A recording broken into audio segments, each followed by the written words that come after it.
Salut chers amis, j'espère que vous pétez la forme et si ça ne va pas, courage, ça va aller. Oui, ça fait un an, jour pour jour, voilà que nous avons eu la venue du Lis Mon Coin Swap, l'IA-Plimol 2.0, l'IA-Plimol 1.0 a cessé donc de payer ses investisseurs selon le contrat et ils nous ont amené l'IA-Plimol 2.0 avec son Limo Coin Swap où il fallait donc investir dans le Limo Coin Swap. Tu pouvais faire aussi le holding, c'est un utility token, voilà. Plusieurs investisseurs n'étant pas contents, alors ça a mené beaucoup de bruit sur les réseaux sociaux, beaucoup de boucans, voilà, ça n'a pas été du tout facile. On peut dire que maintenant, ça a l'air un peu d'être calme. Est-ce que c'est l'agence? On se dit que bon, peut-être le Limo Coin Swap, il a vraiment émis, il a peut-être raison. Nous allons voir donc dans cette vidéo comment le Limo Coin Swap a évolué tout au long de l'année. Si vraiment, oui, Emile avait raison. Si peut-être les investisseurs auraient dû croire en lui. Peut-être, voilà, c'était vraiment une bonne porte de sortie. Ou bien c'est vraiment juste une sortie de scam, vraiment, comme il a fait, voilà. Parce que ce fut la conclusion que tout le monde a tirée, que le gars, voilà, il a cherché une porte de sortie pour prendre la clé des champs en nous amenant donc un token. Voilà, il y a un token. Alors, qu'est-ce que ça vaut aujourd'hui? Nous allons parler de ça dans cette vidéo. Donc, restez branchés jusqu'à la fin.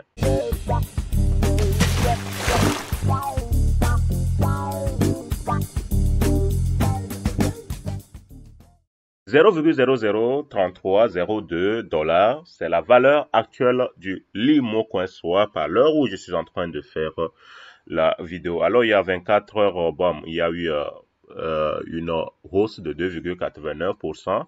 Nous allons voir maintenant tout au long de l'année. Bon, vous pouvez voir ces 24 heures là, comment il est monté là. Voilà, c'est ce que c'était là. Jusqu'au 12, par exemple, c'était à 0,0031. Voilà. Donc, voilà, actuellement, c'est 0,0033. OK, voilà. Est-ce que vraiment les gens lui ont fait bénéfice dans ce Limo Coin Swap? C'est là la question, est vraiment une grande question que se demande. Nous allons voir sur une année, qu'est-ce que ça fait d'abord sur une semaine. Est-ce que les choses ont évolué aussi avec ça? Et sur une semaine, voilà, ça va en dents de scie comme ça. Bon, comme les crypto-monnaies, ça à faire souvent. En un mois, voilà, en un mois, ça a été tellement descendant. Voilà, il y a un mois, ça a été tellement descendant. 3 mois, on prend pour 3 mois.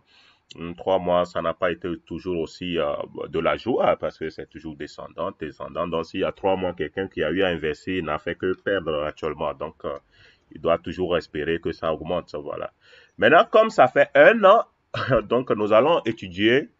Donc, pour un an, voir comment les choses se sont évoluées et si vraiment Emile avait raison. Voilà. OK? Regardez ce qui se passe ici pour un an. Nous sommes que dans la zone rouge. Voilà. Voilà, ça nous montre ici que ça a commencé considérablement à 0,3 $. 0,3 $ au 21 décembre 2021. Donc, le Limo Coin Swap était à 0,3 $. OK? 0,3 alors qu'actuellement, nous avons quoi? Un zéro au lieu que un zéro soit brûlé. Voilà, il y a un zéro plutôt, c'est ajouté. Ça fait plutôt 0,00. Voilà, 3. OK? Donc, un zéro s'est ajouté plutôt. On voulait qu'un zéro soit brûlé. C'est vrai qu'il avait promis que en juin 2022, sûrement que le Limo Coin soit va aller à 1 $ et imaginez ceux qui ont investi. Bon, tout ça là, ça c'est le marketing, hein. OK, on connaît aussi que la crypto-monnaie, ce n'est pas un truc que l'on détient totalement dans ses mains comme ça pour pouvoir justifier que voilà, tel que j'ai créé cette crypto-monnaie quasiment donc dans les jours à venir, dans 2 jours, voilà, vous allez voir ta, ta, ta, ta, ta. Voilà, bon, en tout cas, nous allons étudier plus loin avec le token Sniper aussi pour voir si, est-ce que, mis à part ce que nous voyons ici avec la courbe, quand même, est-ce que la compagnie quand même a essayé de faire tout pour que ce token-là soit amélioré tout au long de l'année, pour que la valeur aussi augmente, pour que les choses avancent avec ce token-là. Alors, qu'est-ce qui en est derrière par rapport? Voilà, donc cette partie aussi va nous intéresser. Donc voilà, c'était à 0,3 $ et ça n'a fait que chuter, hein, ça n'a fait que chuter, et voilà. 28 décembre déjà, ça allait à 0,05. Voilà, c'est là, un zéro est ajouté, ça, voilà. Donc ainsi de suite, c'est ce que nous avons connu tout au long de l'année. Ça n'a fait que dégringoler, dégringoler, dégringoler, Là, nous sommes en, disons, en juin.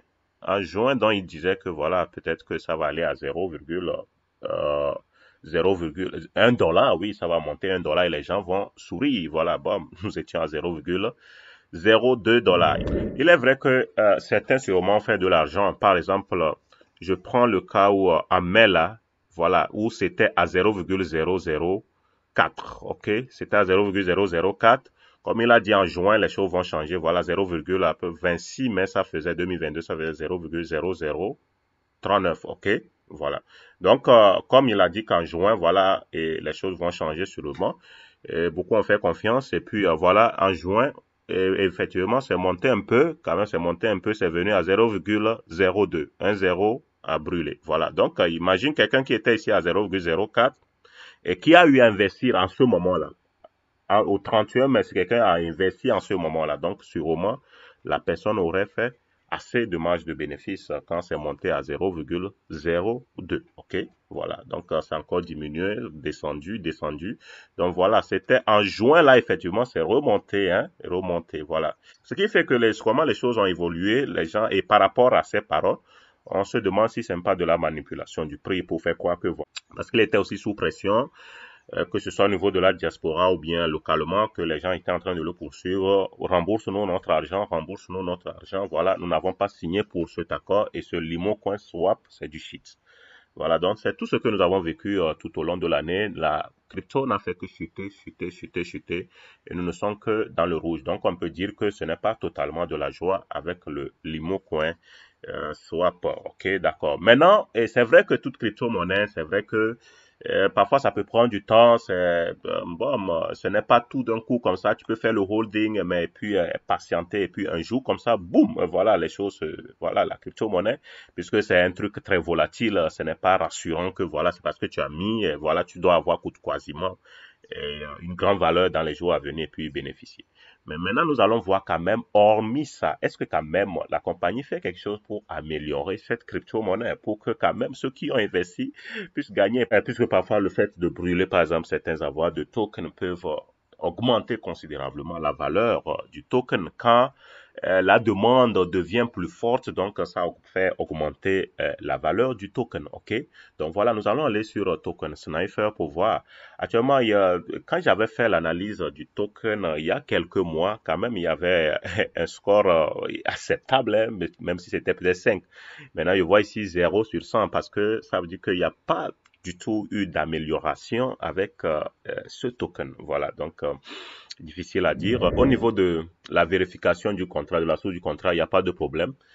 Maintenant, est-ce que la source du code ne contient pas donc une fonction qui peut permettre que d'autres personnes puissent venir créer des tokens de scam, greffer des tokens de scam? Et il y en a ça, il y a ça.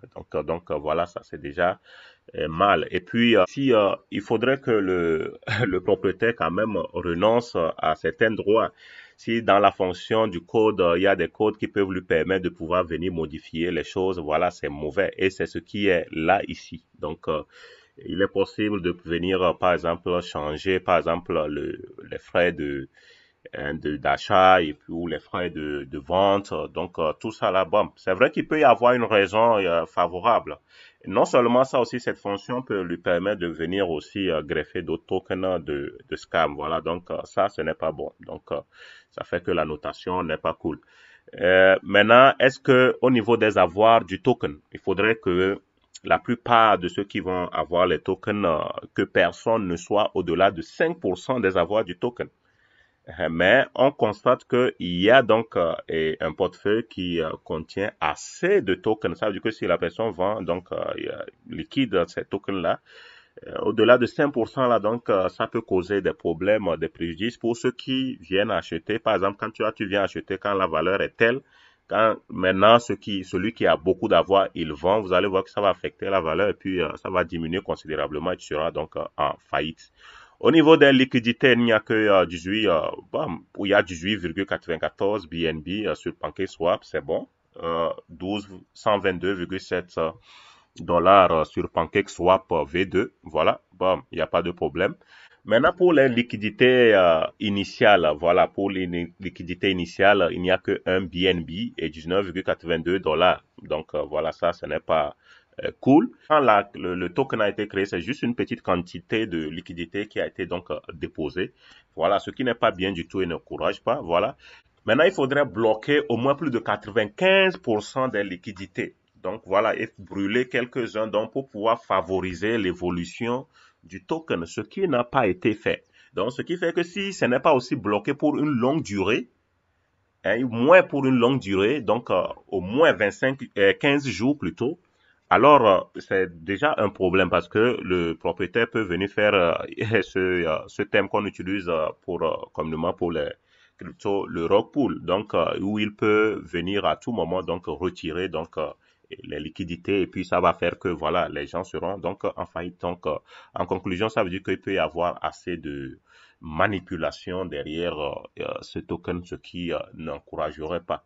Bon, peut-être qu'il est toujours en train la compagnie, ils sont toujours en train d'évaluer les faisabilités, mais c'est douteux de voir que tout au long de l'année, toute une année qui est passée, voilà. Au moins si le token avait évolué, au moins s'il y avait aussi une bonne annotation ici, bon, voilà, avec tous les critères, que tous ces facteurs-là, voilà, s'il y avait quelque chose de change, même si le prix reste tel, on peut savoir que quand même, il y a vraiment une confiance qu'on peut donner parce qu'ils sont ils sont à pied d'eux pour que les choses changent. Mais là, non, non, non, parce que c'est un peu compliqué donc de pouvoir donner donc confiance encore sur le mot CoinSwap. Donc ça veut dire que en conclusion, les gens vont se dire que vraiment c'est du scam. C'était du scam depuis le début. Donc pour ceux qui n'ont pas compris, parce que les gens continuent par supporter que le mot CoinSwap il est là. Mais voyez-vous, donc moi je regarde pas que voilà le prix pour m'attarder parce que toutes les crypto-monnaies, il y en a aussi qui sont dans des difficultés. Mais on voit au niveau de l'évolution du token, qu'est-ce que les propriétaires font derrière pour pouvoir faire avancer cela. Donc, on voit qu'il n'y a rien du tout. Et puis, donc, ça veut dire que le propriétaire peut-être n'a fait que satisfaire son ventre derrière ça. Donc, quand ça veut dire qu'il ne fait que toujours bénéficier même de ce petit Lumo CoinSwap là. Voilà. Si vraiment ils veulent que les choses changent, je voudrais que voilà, ils viennent donc améliorer c'est tous ces facteurs-là pour que le token puisse évoluer. Là, on peut donc leur donner un peu raison. Donc, s'ils veulent que vraiment on leur donne raison par rapport à ce qu'ils ont shifté de l'IMIA Primol 1.0 à 2.0, quand même qu'il y ait donc des changements positifs au niveau du token. Là, on peut voir qu'il y a un travail. Il n'y a pas un travail qui se fait derrière. Non, non, non, non, non. Là, ça ne peut pas évoluer. Là, ça ne peut pas évoluer. Donc, voilà, c'est ma conclusion par rapport à l'IMO CoinSwap une année. Voilà, donc on continue de suivre ce qui se passe par rapport aux jours à venir. Donc, est-ce que vraiment donc l'IA Primol, c'était là, le Limo CoinSwap était là vraiment pour aider, ou bien c'était vraiment là pour encore ruiner encore de nouveau des gens, ou bien c'était là aussi pour juste voiler la face et faire que voilà, on dit souvent que dans les scammers là, quand ils veulent scammer, et quand au moins ils veulent montrer que non, c'est pas que nous avons eu envie de scammer, mais bon, vous comprenez, donc nous amenons un token, voilà, qui va régler les problèmes parce que nous avons juste des difficultés de paiement et tout ça là. Souvent, c'est des alibis, ça, que la plupart des compagnies qui veulent scammer utilisent. Voilà, et qui se disent que quand même ils avaient eu une bonne visibilité, ils ne veulent pas donc se morfondre assez, donc gagner assez de rente, voilà, pour se couvrir. Ils utilisent souvent cet alibi-là. Voilà. Et donc, si vous pouvez faire mieux, là, on va dire que là, vous n'êtes pas de ce lot-là, mais voir que comment l'évolution a été faite tout au long de l'année, donc ça reste à désirer. Ok, c'est mon mot de fin. Et bon, les gars, dites ce que vous pensez. Si j'ai tort, bon, voilà, en tout cas. Là, vous dites aussi votre point de vue. Ça ne regarde que chacun, ok. En tout cas, bye bye. On se voit dans un prochain numéro. Si vous voulez plus de vidéos dans ce goût-là, je vous conseille de vous abonner à la chaîne On Fera 100. C'est sur TikTok, Instagram et YouTube. Moi, je suis déjà abonné. Eh ben, tu t'abonnes une deuxième fois et tu partages la vidéo.